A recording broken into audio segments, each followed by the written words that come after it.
Fala, meu povo, tudo bem com vocês? Galerinha do sexto ano, aqui que está falando é o professor Giovanni. Esse vídeo é voltado para os alunos da Escola Estadual Maria Elias de Carvalho. Agora, se você for de outra escola e estiver acompanhando conosco esses vídeos, seja bem-vindo. Espero que este vídeo o ajude a solucionar não só a atividade, mas as dúvidas também que você possa ter. E caso surja alguma dúvida, deixa aí no comentário, a galera aí manda no WhatsApp e nós vamos juntos, tá bom? Lembrando que esse vídeo, ele é continuação dos anteriores, mais ou menos, né? Apesar de nós estarmos no PET 2, na semana 1, nós estamos continuando a matéria. Nós vamos ver o processo da formação do solo. E a formação do solo ela acontece a partir das rochas. Lembre-se disso. Então, nós vamos ver primeiro esse processo de formação dos solos, que para mim não ficou muito claro na aula lá da TV, né? Eu não sei para vocês, mas não ficou muito claro, não. Ficaram faltando alguns itens, alguns pontos e alguns momentos importantes da história. Então, vamos lá.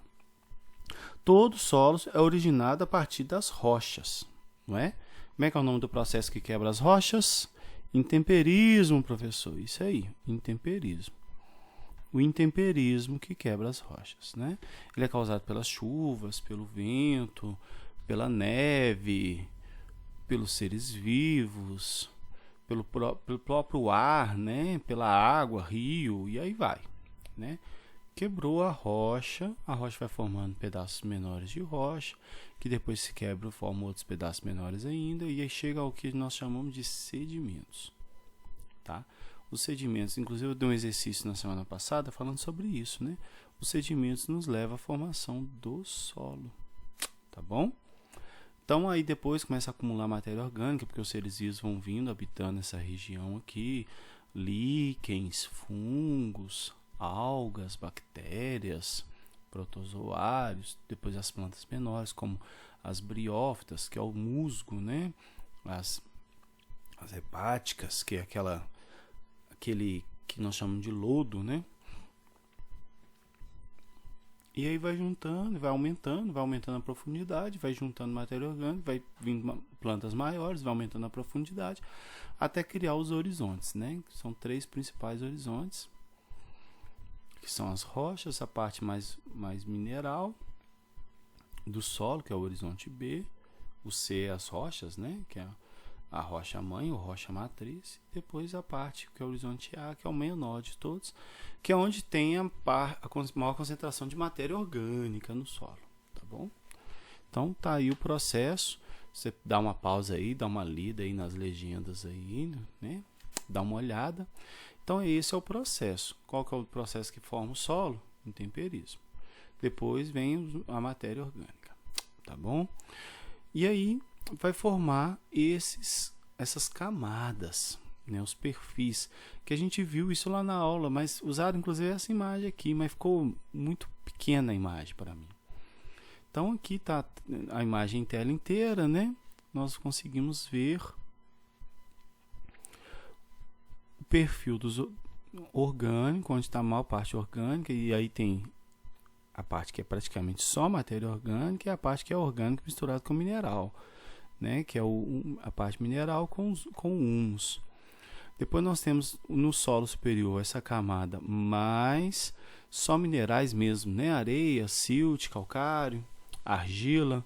E aqui embaixo, como a argila ela é muito pequenininha, ela vai passando no meio dos grãos e ela se acumula no subsolo, né? Geralmente no subsolo tem essa camada que é mais argila que tudo, tá bom?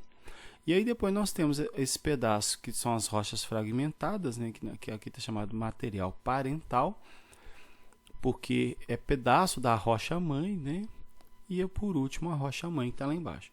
Quanto mais antigo é o solo, mais profunda é a rocha mãe, né? A rocha matriz. Aqui, por exemplo, na nossa região metropolitana de Belo Horizonte, nós temos solos muito fundos, né? Então a rocha matriz geralmente costuma estar a 5, 10, 15 metros de profundidade até, dependendo da região. Pensa, é fundo mesmo, né? Então, vimos o processo, agora vamos ver os componentes que se formam a partir desse processo do intemperismo. a gente já conhece, né? A areia ela é formada por fragmentos de quartzo, lembra? Um dos minerais que formam as rochas. E aí, ela é a maior partícula, grave isso. Se ela é a maior partícula, né? Pensa, a partícula é grande, é a mesma coisa que você tentar encher um copo de pedra, sempre vai ficar espaço vazio, não vai? Vai. Então, aí no meio desses espaços aqui que se formam entre os grãos, né? Forma esse espaço entre as partículas, por onde a água e o ar passam. Isso é ser permeável. Tá bom? Então, a areia é a partícula mais permeável do solo. E aqui nós temos o exemplo de areia, que todo mundo conhece, né? A areia, tá aí para você lembrar. Um solo extremamente arenoso. Um solo que é extremamente arenoso não tem água por cima. Por quê? Toda a água que cai aqui infiltra rapidamente. E aqui está uma foto do perfil do solo de longe. Lembrando, ó, essa parte mais esbranquiçada aqui, ó, é a argila acumulada. Esse pedaço aqui que geralmente vai estar areia, ó, nesse pedaço aqui que vai estar areia, tá? Mais, né? Aqui também tem areia e aqui também tem, mas é menos quantidade, menor proporção do que aqui nessa região aqui, ó. Porque essa região aqui é onde que tem mais areia. Pode ter solo que tem areia até aqui. Pode ser, mas geralmente ela está ali no meio ali, tá bom? Solos onde passa muita água geralmente costuma ter muita areia, como acontece lá no mar, porque quebra a rocha, né? Acaba quebrando a rocha e formando muita areia em volta, tá bom? Não quer dizer que retira os outros e deixa areia. Retira os outros e vai quebrando as rochas e fica areia, tá bom? Tranquilo? Tranquilo, professor. A outra que a gente vai falar é a argila. Enquanto a areia é formada de quartzo, a argila é de feldspato, outro mineral. Enquanto a areia é a maior, a argila é a menor. Se a maior é mais permeável, a menor é a mais impermeável, ou seja, ela não deixa a água passar, né? Nem o ar. Por isso que a gente usa o barro, a argila, né? Que é o outro nome de argila é barro. Por isso que a gente usa o barro para fazer filtro, né? As tinas da água. Lá tem que assar, né? Assa aquele barro a ponto dele secar bem mesmo, para que ele não vire isso aqui, né? Na presença da água. Senão ele acabava virando isso aqui de novo. Mas vamos lá. Aí tem alguns exemplos de argila aqui. Tem essa argila branca, cinza, né? Tem argila mais branca ainda, tem argila preta. A gente tem vários tipos de argila, né? Inclusive a gente fala as argilas, né? Não fala a argila, mas tá bom. Pode tratar como um singular, não tem importância não. Aqui tem a vermelha, né? Olha um exemplo aqui, ó, que esse solo foi molhado, secou, onde que é argiloso tem a tendência de formar essas cascas. Então, onde você vê essa casca, quer dizer que tem muita argila. Região de Brejo, né? Essas regiões assim. E aqui está o perfil mais de perto para a gente ver, ó. Olha aqui, ó.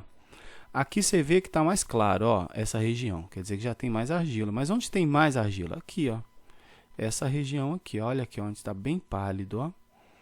Podia estar escuro? Podia. Mas aí você vai ver que parece quase uma parede, né?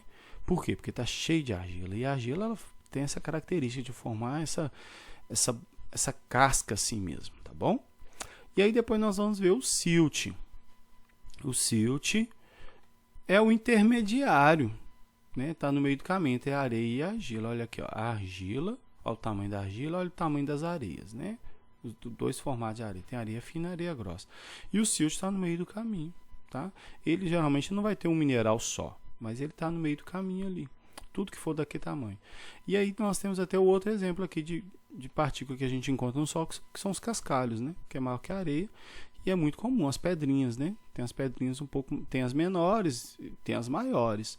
Tudo é cascalho e aí a gente encontra também no solo. A tendência do cascalho é se tornar partículas menores. Se ele é formado de feldspato, ele vai para a argila. Se ele é formado de quartzo, ele vai para a areia, né? Se ele é formado de outros minerais, ele pode ir para o silt, tá bom? Beleza? Tranquilo? O outro nome que a gente dá para o silt é saigro, tá? Saigro tem uma quadra de tênis que é de saigro, que é aquela quadra vermelha. Olha aqui, ó, o exemplo dele aí, ó. Bem vermelhinho, né? Geralmente o silt é mais vermelhinho.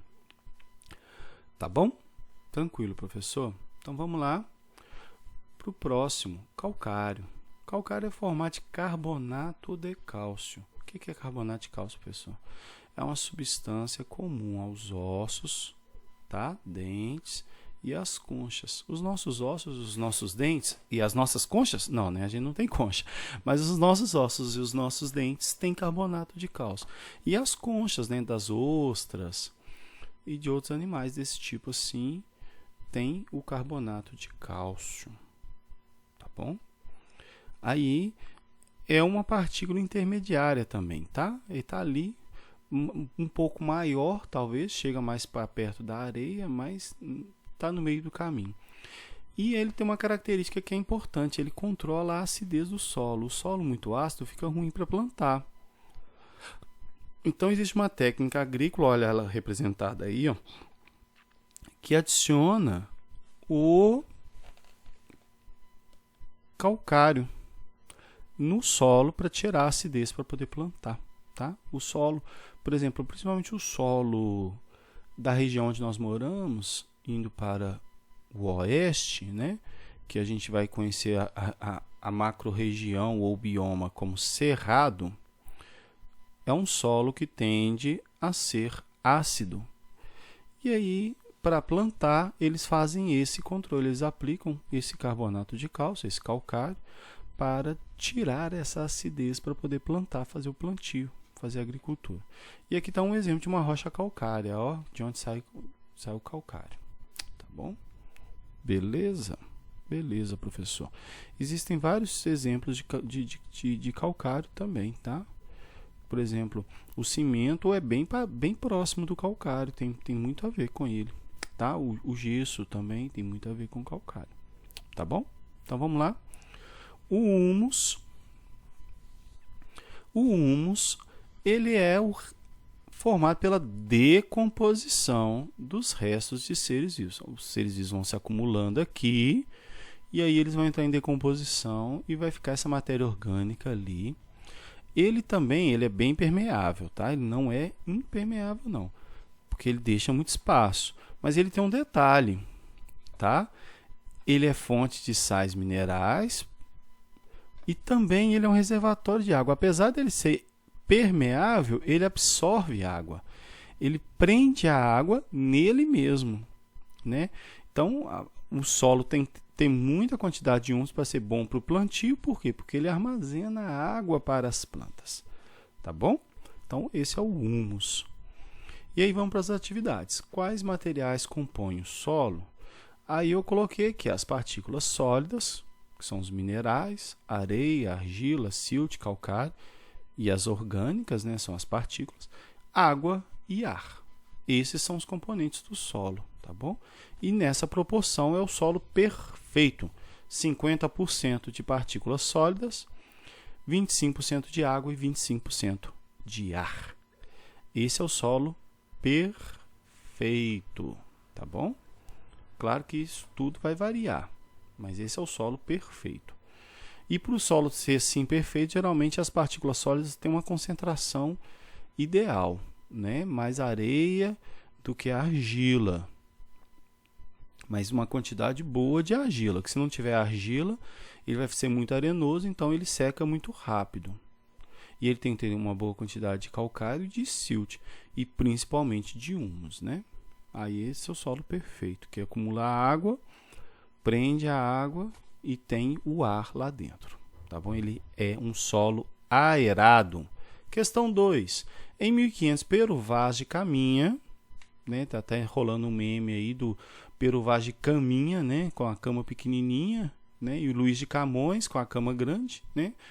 Mas não tem nada a ver com cama, né? Mas o Pero Vaz de Caminha era aquele cara que viajava junto com Pedro Álvares Cabral, tá? Que escreveu uma carta para o rei de Portugal, Dom Manuel, o rei de quando o Brasil foi descoberto, na qual descrevia o Brasil que acabara de ser descoberto. Essa carta retratava nosso país apontando algumas características do solo brasileiro. Veja no trecho a seguir, E aí ele fala: nela até agora não podemos saber que haja ouro, nem prata, nem coisa alguma de metal ou ferro, nem lhe ouvimos.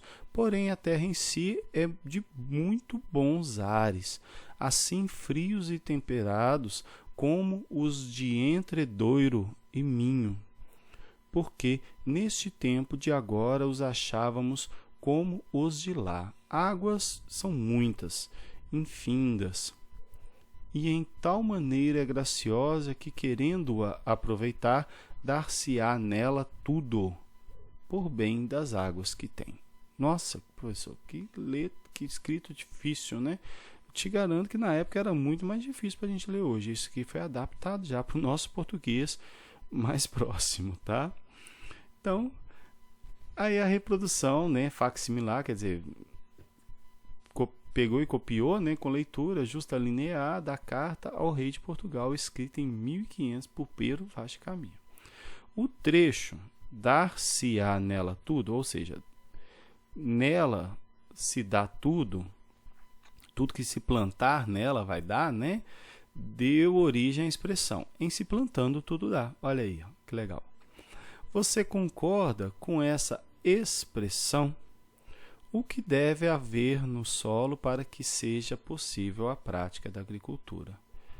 E aí eu coloquei aqui grifando a expressão em se plantando tudo dá. No caso a expressão em se plantando tudo dá, não. Deu origem à expressão se plantando tudo dá, né? Mas, enfim, vamos lá. Os solos férteis devem ter seus componentes na seguinte proporção. Olha aí, ó. 50% de partículas sólidas, 25% de água, 25% de ar. E aí a gente tem que ele precisa ser rico em humus. Esse é o solo que tudo dá. Tá bom? E lembrando daquele gráficozinho, tá bom? Questão 3. Vou voltar aqui para você dar uma pausa aí para você copiar, tá bom? Pergunta 3. Na aula de ciências, com a turma do 6º ano, o professor Vinícius retirou 3 amostras de solo de diferentes locais de sua escola. Gente, isso aqui é um fato hipotético. Nós não fizemos isso, né? Eu nem chamo Vinícius, mas é um fato hipotético. Está contando a história de um professor chamado Vinícius. No laboratório, ao observar as amostras com o auxílio de uma lupa, todo mundo já viu uma lupa, né? Aquele aparelho que aumenta o tamanho das coisas. Junto com a turma, não encontrou nenhuma diferença entre elas. Na lupa não dá para ver diferença do tamanho das partículas sempre, tá bom? Que teste Vinícius poderia fazer junto de sua turma para verificar se as amostras são realmente iguais? Um exemplo que eu vou dar aqui, alguns já pegaram essa ideia, que é o que daria para fazer. E que se fosse eu fazendo a atividade, eu faria sim. É esse aqui, ó. A gente pega e testa a permeabilidade. Ou seja, a gente vai ver a concentração de areia, argila, silt, humus, calcário, sem estar testando. No laboratório lá, teve gente que colocou teste de DNA, né? Não é teste de DNA. Mas no laboratório, no teste laboratorial, eles mandam a quantidade em porcento que tem de cada um. Você acredita nisso? Inclusive, quem vai plantar aí muitas vezes, ele tem que adicionar determinados componentes ao solo para poder plantar de acordo com a proporção que ele precisa para cada tipo de planta. Legal, né? Então vamos lá, como é que a gente testaria isso? Vamos voltar à nossa concentração aqui, ó. Colocou um filtro de papel. Filtro de papel é aquele de fazer café, sabe? Aquele de fazer café assim, ó. E aí, pode ser de pano também, né? Mas o filtro de papel é melhor. Ou em um funil com algodão embaixo, né? Pega um funil e coloca um algodão aqui para tampar para o solo não escorrer, né? E observar a velocidade de passagem da água pelo solo, onde irá ver qual solo era mais poroso, observando assim a composição do solo. Quanto mais poroso, mais areia, né? Quanto menos poroso, mais argila. Simples assim. E aí nós temos exemplo aí, ó. O solo arenoso, com muita permeabilidade, colocou a água vai passar facilmente. a argila, colocou a água aqui, é perigoso a água entornar para fora do funil, mas não passar, né? E a terra preta, que vai estar cheia de humus, né? A permeabilidade é boa, mas é menor do que do solo arenoso. Por quê? Porque o humus prende a água. Inclusive a água não vai chegar inteira aqui embaixo, vai ficar um bocado preso aqui. Mas da areia passa toda e passa muito rápido. Qual que é o prejuízo do solo arenoso? Nós vamos falar no próximo vídeo, mas já vou adiantar. Se a água passa rápido, o que ela faz com a areia? Ela lava a areia. E ela leva consigo sais minerais. Por isso o solo, geralmente o solo arenoso, ele é muito pobre em sais. Tá bom? Mas nós vamos ver isso depois num próximo vídeo. Tá bom? Então nós vamos ficar por aqui hoje. Obrigado pela atenção. Se você ainda não enviou as atividades, corre e envia. O professor está esperando, está por conta. Até a próxima. Fique com Deus.